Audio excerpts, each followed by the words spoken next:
సమ్మక్క సారలమ్మల మహాజాతర అంగరంగ వైభవంగా కొనసాగుతోంది. చిలకలగుట్ట నుంచి మేడారానికి సమ్మక్క ప్రతిమను తీసుకొచ్చే ప్రక్రియ జరగనుంది. కాసేపట్లో గిరిజన సంప్రదాయం ప్రకారం ప్రధాన పూజారి కొక్కెర కృష్ణయ్య మరికొందరు పూజారులు చిలకలగుట్టపై నుంచి కుంకుమ భరిణ రూపంలో ఉన్న సమ్మక్కను వెదురు బొంగులో భద్రపరుచుకుని తీసుకొస్తారు.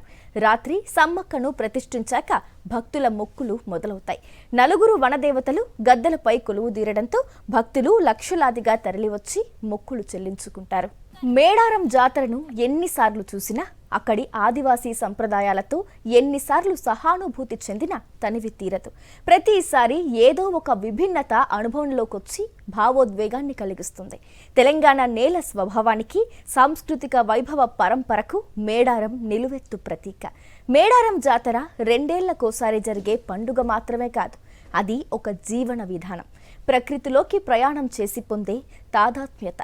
అక్కడేదో మహత్తు ఉంది. గతంలో ఎప్పుడూ లేని విధంగా ఆదివాసీల సంస్కృతి సాంప్రదాయాలు ప్రతిబింబించేలా ఆదివాసీ ప్రతీకలు మేడారం జాతరలో ఏర్పాటు చేశారు. ప్రకృతిని ఆరాధించే తీరుకు ప్రతీకగా అక్కడి వారి చరిత్రను చెప్పే శిల్పకళా నైపుణ్యం కనిపిస్తోంది. మేడారం నుంచి పూర్తి డీటెయిల్స్ మా ప్రతినిధి రమణ అందిస్తారు.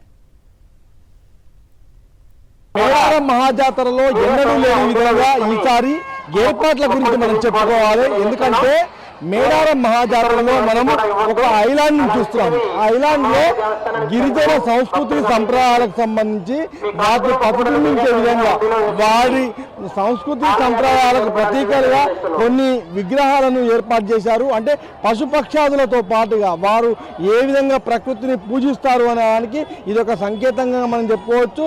ఈ క్రమంలోనే ఇది ఒక ప్రకృతి దేవతగా ఈ వనదేవతలు ఆరాధించబడుతున్నాయి. అందుకే కోట్ల మంది జనం వచ్చి ఆసియా ఖండంలోనే అతిపెద్ద గిరిజన జాతరగా తెలంగాణ కుంభమేళాగా కూడా ఇది ఒక పేరు తెచ్చుకున్న నేపథ్యంలో మనం చూడవచ్చు. నేను మీకు ఒకసారి చెప్పే ప్రయత్నం చేస్తున్నాను. ఏనుగు అదేవిధంగా పెద్ద పులితో పాటుగా ముఖ్యంగా ఒక గిరిజన గుత్తికోయలు ఒక డోలు వాయిస్తున్న విజువల్స్తో పాటుగా మరొక వైపు అడవి దున్న అదేవిధంగా పైన నెమలి వంటి విగ్రహాలను స్టాచ్యూలను ఏర్పాటు చేశారు. ముఖ్యంగా దుప్పి అదేవిధంగా ఈగల్ వంటివి కూడా మనకు కనిపిస్తాయి. ముఖ్యంగా ఇక్కడ ఇలాంటి ఐలాండ్లో ఏర్పాట్లతో పాటుగా మరొక వైపు సమ్మక్క సారలమ్మ గద్దెల వద్ద కూడా ఒక ప్రత్యేకమైన ఏర్పాటు మనకు కనిపిస్తుంది.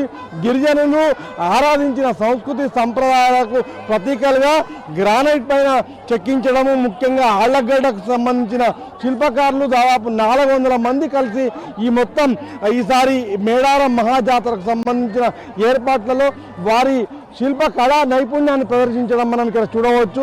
మొత్తంగా అంటే ఇక్కడ మనం చాలామంది జనం వచ్చి సెల్ఫీలు దిగుతున్నారు, చాలా ఎంజాయ్ చేస్తున్నారు. ఇంకా రాత్రిపూట మనం చూస్తే కనుక దేదీప్యమైన విద్యుత్ వెలుగుల్లో ఈ ప్రాంగణం అంతా కూడా ఈ ఐలాండ్ ప్రాంగణం అంతా కూడా ఒక అద్భుతంగా ఒక దృశ్యకావ్యంగా కనిపించే అవకాశం మనకు ఉంది. ఈ నేపథ్యంలో చాలామంది కూడా ఇక్కడికి వచ్చిన వారు ఇక్కడ సెల్ఫీలు దిగుతూ ఎంజాయ్ చేస్తున్న దృశ్యాలను కూడా మనం చూస్తున్నాం. అయితే మొత్తంగా ఈసారి గిరిజనుల చరిత్రకు సంబంధించి వాళ్ళ సంస్కృతి సంప్రదాయాలకు ప్రతిబింబంగా వాటిని ప్రతిబింబించే విధంగా మొత్తంగా ఒక ఏర్పాట్లు అనేటివి మాత్రం మనం విశేషంగా చెప్పుకోవాల్సి ఉంటుంది.